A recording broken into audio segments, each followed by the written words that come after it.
It can likely be built, but it will be disruptive. It could be potentially, there could be safety issues, and then it likely won't actually solve the problem.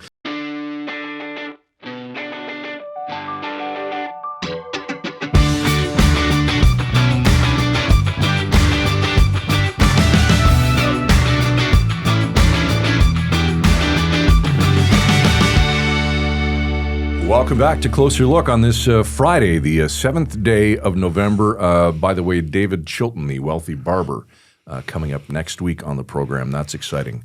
With Michael Friscolanti, I'm Scott Sexsmith. Derek Turner here as well. How are you with money? You good with money? Speaking of the wealthy barber? I feel like I am. I feel like I don't waste money. Have you always been? Or? I think I got better as I got older, but I pay attention to it. I don't. I know my finances, I guess, is the answer. I know where my money is. I know where it's going and where it's supposed to go. And I'm trying to have those conversations with my kids, and I feel like it's working. How were you when you were younger? Probably not so good. Yeah. You know, I had a part-time job in university. I think I made $80 a week, and it was gone Friday night. Totally. I was terrible then.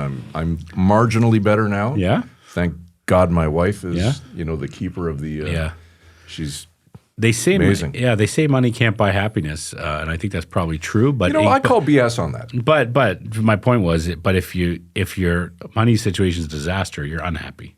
That is true. Okay, I would like to find out firsthand if money can buy happiness. We should ask some of the lottery winners we've talked to in the past. Right? They say, well, money can't buy you happiness. You know what? I want to find that. If somebody's going to give me $50 million, I think I'll be the judge if I'm going to be happy. Yeah, I don't think you'd be unhappy. I think you'd be pretty happy. I would be a lot of things. Unhappy is not one of them. There's the first question for Mr. Chilton when he comes on the program. All right. Speaking of money, a lot of money talk this week. We had the fall economic statement and the legislature at Queen's Park. Yep. A lot of discussion about that. The federal budget was tabled. We talked about that with our team at the Trillium and at the Parliament today. On Thursday, I think it's going to go into next week, maybe the week after, to see if the budget passes and all the different amendments that are being proposed. So that's fascinating. And it's interesting to just see because the details, not the details are still trickling out. We know the budget, but it's 490 pages, and people are still analyzing different parts of it, what's going to be good about it, what's going to be bad about it. I wouldn't have the bandwidth to go through a document that large. No, I would not. Like squirrel, I'm gone. Yeah, but it just shows everyone has different interests and different talents to be able to find those things. And then speaking of money again, yesterday the Ford government revealed that they have awarded the feasibility study contract for the tunnel under Highway 401, which is a topic we've talked about on this show. Yes. So essentially the government's going to spend $9.1 million to just see if it's feasible. Can you imagine? To build this tunnel. It's a lot of money. You would be happy with 9.1. You should have put in for the contract. You know what? I would not be spending $9.1 million on a feasibility study to see if I could dig a tunnel under the 401. Well, it's easy to laugh at because it's such a big idea, right? It's easy to giggle about it, and the opposition has had some obviously pointed words about it. But the Ford government believes this is a key thing. So just some details. They've awarded the contract to WSP Canada Incorporated for this feasibility study. It's $9.1 million. And a spokesperson for the transportation minister said, our government is making significant progress on the transformational project to build a tunnel under Highway 401 that will get people and goods moving across the province faster. And as we've kind of discussed before in the show, they're kind of way ahead of the game, right? They're doing a feasibility study, but the Ford government seems pretty bent on that this is going to be their plan. And as Doug Ford himself said, he'll be long dead by the time this is done, if it's ever done.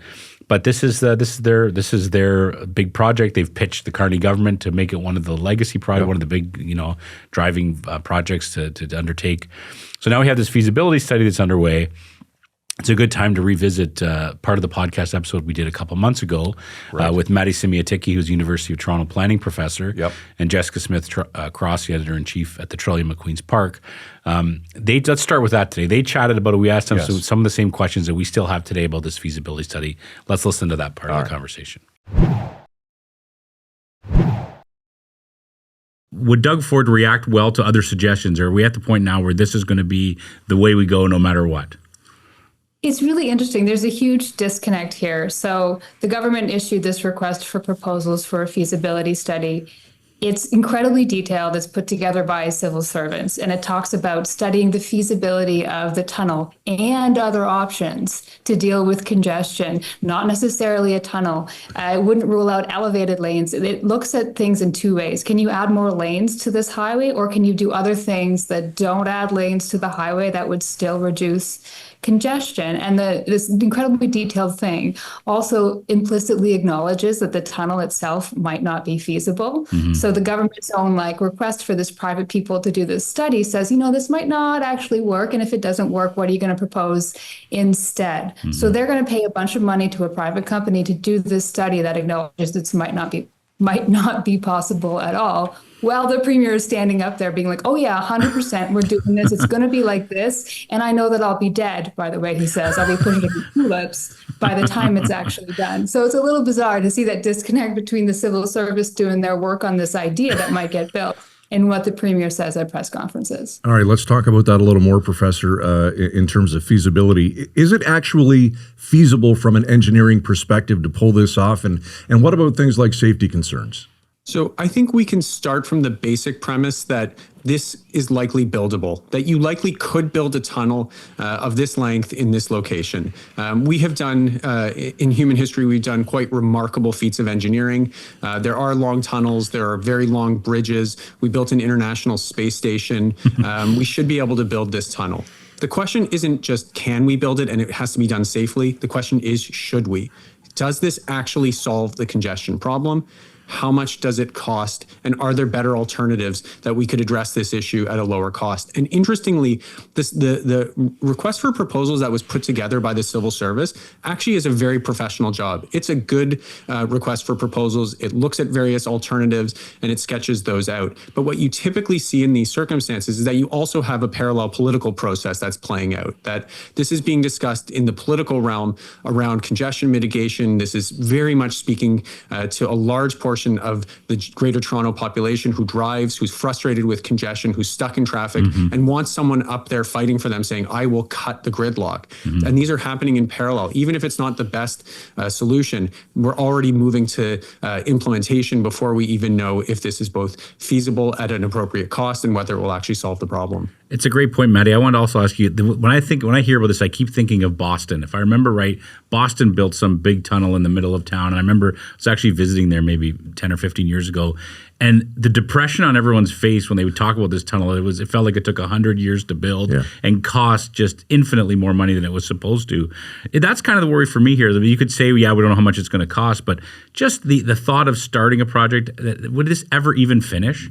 We know that the costs of this are going to be staggering, that we are going to be putting the whole province's investment in infrastructure into this, a project of this scale, and the amount of time and the amount of disruption too. Keep in mind, even when you're tunneling underneath and people have this impression that it's impact-free, all of the dirt that you're tunneling out has to come out somewhere. And so there will be trucks everywhere. There are risks of sinkholes, which we've seen in places like Ottawa where they were tunneling under downtown.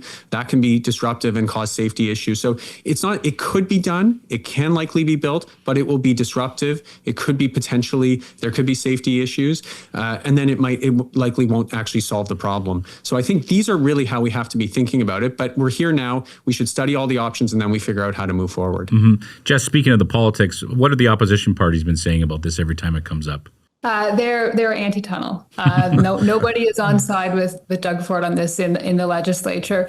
They have preferred other options. Both the opposition parties have talked at various points about buying back the tolled highway, the 407, and then either opening it up to everybody or diverting truck traffic to it is one of their preferred options.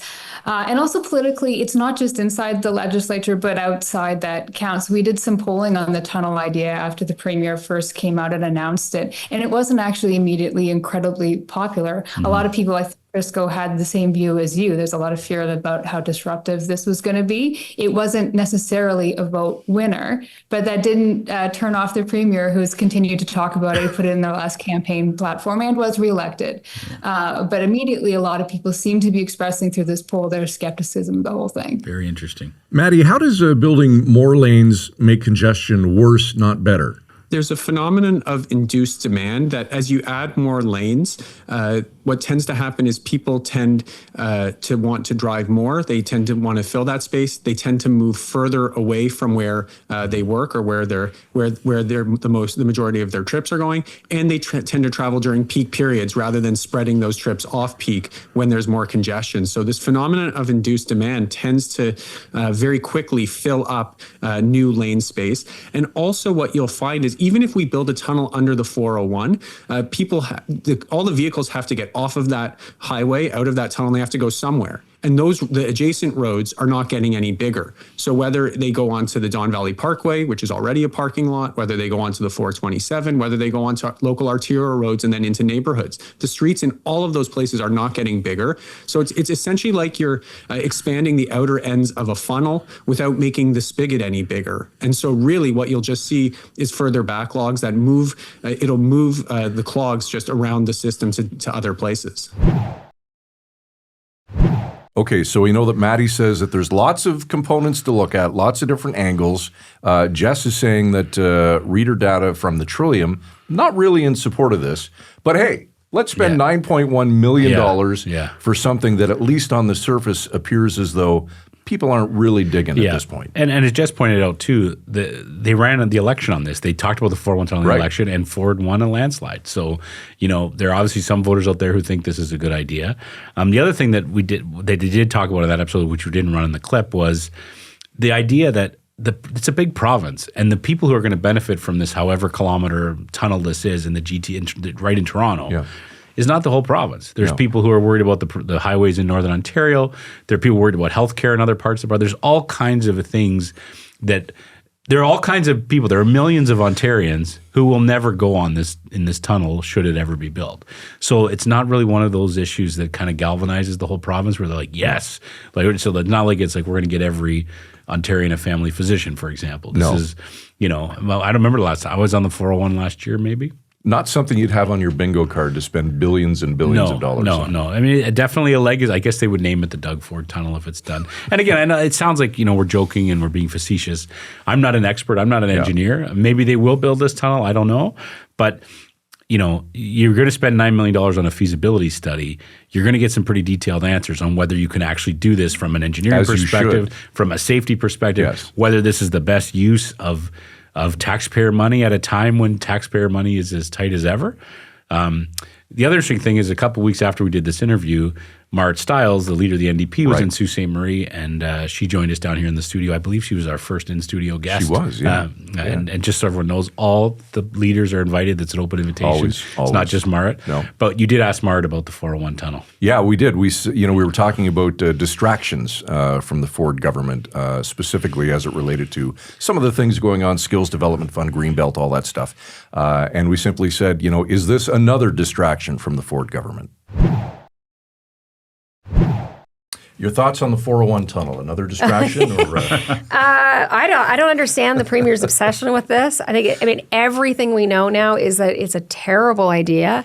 All the experts have already told them multiple times that this will not work, that it's not the best way to address there are real congestion issues around the GTA, and that is important for our economy. Mm-hmm. But, the solutions are not a giant tunnel under a big highway in a place where it's just never going to work. This is like a biggest boondoggle.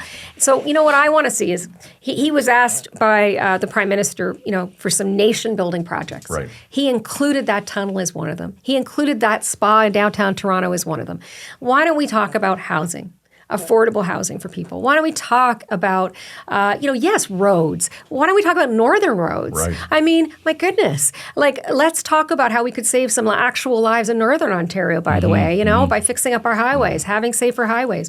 I think, again, the government's priorities are all wrong. And I always look at those situations, I think, who's actually making money off it? Because increasingly, that's what I do is follow the dollars. Mm-hmm. Which lobbyists, which private companies are going to make all the money off that? That's what's concerning me. I'll say this. I love the out-of-the-box thinking. Never in a million years, and God knows it may take that long to build it, but would you ever think that the government would think to build a tunnel under, the 401 highway? It's not out of the box thinking, it's in the tunnel thinking. in the box. Touche. In the Yes. box thinking. Yeah. I mean, this is the thing. We're gonna have lots of different opinions. I'm sure we need to get a panel of engineers on Yes. the show to talk about Much smarter than us. What's actually feasible and what's actually better. But I can tell you this.